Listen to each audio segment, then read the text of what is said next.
जय श्री कृष्ण मित्रों। आज हम आप लोगों के बीच ऐसी एक कहानी लाए हैं दोस्तों। आप लोगों का दिल भर आएगा, दिल थाम के बैठिएगा। आप लोग वीडियो को अंत तक जरूर देखें। आप लोग वीडियो को अंत तक देखेंगे तो आपको एक नई कुछ सीख मिलेगी और समझने को मिलेगा और एक सच जानने को मिलेगा। तो देर न करते हुए कहानी शुरू करते हैं। मेरी माँ की सिर्फ एक ही आंख थी दोस्तों, और इसीलिए मैं उनसे बेहद नफरत करता था। वो फुटपाथ पर एक छोटी सी दुकान चलाती थी। उनके साथ होने पर मुझे शर्मिंदगी महसूस होती थी। एक बार वो मेरे स्कूल आई और मैं फिर से बहुत शर्मिंदा हुआ। वो मेरे साथ ऐसे कैसे कर सकती है। अगले दिन स्कूल में सबने मेरा बहुत मजाक उड़ाया। नमस्कार दोस्तों, हमारे मोटिवेशनल आरके ब्लॉग चैनल में आप सभी का बहुत बहुत स्वागत है। मैं चाहता था मेरी माँ इस दुनिया से गायब हो जाए। मैंने उनसे कहा, माँ तुम्हारी दूसरी आंख नहीं है, तुम्हारी वजह से हर कोई मेरा मजाक उड़ाता है, तुम मर क्यों नहीं जाती। माँ ने कुछ नहीं कहा, पर मैंने उसी पल तय कर लिया कि बड़ा होकर सफल आदमी बनूंगा ताकि मुझे अपनी एक आंख वाली माँ और इस गरीबी से छुटकारा मिल सके। उसके बाद दोस्तों मैंने मेरठ से पढ़ाई की, माँ को छोड़कर बड़े शहर आ गया, यूनिवर्सिटी की डिग्री ली, शादी की, अपना घर खरीदा, बच्चे हुए और मैं सफल व्यक्ति बन गया। मुझे अपना नया जीवन इसलिए भी पसंद था दोस्तों क्योंकि यहाँ माँ से जुड़ी कोई भी याद नहीं थी। मेरी खुशियां दिन ब दिन बड़ी हो रही थी। तभी अचानक मैंने कुछ ऐसा देखा जिसकी कल्पना भी नहीं की थी। सामने मेरी माँ खड़ी थी, आज भी अपनी एक आंख के साथ। मुझे लगा मेरी पूरी दुनिया फिर से बिखर रही है। मैंने उनसे पूछा, आप कौन हो? मैं आपको नहीं जानता। यहाँ आने की हिम्मत कैसी हुई तुम्हारी? तुरंत मेरे घर से बाहर निकल जाओ।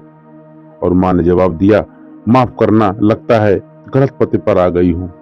वो चली गई और मैं यह सोचकर खुश हो गया कि उन्होंने मुझे पहचाना नहीं। एक दिन स्कूल यूनियन की चिट्ठी मेरे घर पहुंची और मैं अपने पुराने शहर पहुंच गया। पता नहीं मन में क्या आया कि मैं अपने पुराने घर चला गया। वहां माँ जमीन पर मृत पड़ी थी। मेरी आंख से एक बूंद आंसू तक नहीं गिरा।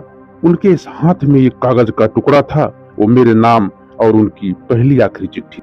उन्होंने लिखा था, मेरे बेटे, मुझे लगता है मैंने अपनी जिंदगी जी ली है। मैं अब तुम्हारे घर कभी नहीं आऊंगी, पर क्या यह आशा करना कि तुम कभी कभार मुझसे मिलने आ जाओ गलत है। मुझे तुम्हारी बहुत याद आती है। मुझे माफ करना बेटा कि मेरी एक आंख की वजह से तुम्हें पूरी जिंदगी शर्मिंदगी झेलनी पड़ी। तो दोस्तों आप लोग कहीं मत जाइएगा, कहानी बहुत ही इंटरेस्टिंग और आगे आपको ऐसी कुछ बातें सुनने को मिलेगी जिससे आपकी आंखें भर आएगी। जब तुम छोटे थे तो एक दुर्घटना में तुम्हारी एक आंख चली गई थी। एक माँ के रूप में मैं यह नहीं देख सकती थी कि तुम एक आंख के साथ बड़े हो, इसलिए मैंने अपनी एक आंख तुम्हें दे दी बेटा।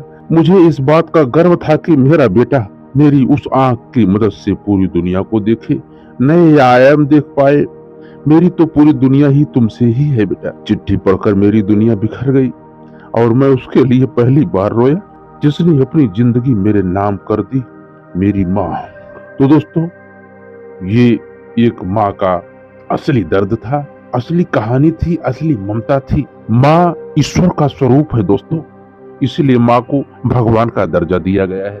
माँ के ऋण से कोई अगर उत्तीर्ण नहीं होता है तो उसका सबसे बड़ा कारण यही है मेरे प्यारे सज्जनों कि एक बाप भले ही पूरा जिंदगी भर सबके लिए करता है, कमाता है, धमाता है, परंतु माँ की जो सहनशीलता, जो ममता, जो बच्चों के प्रति प्रेम होता है वो एक बाप नहीं दे पाता। इसीलिए माँ का दर्जा सबसे श्रेष्ठ बताया गया दोस्तों।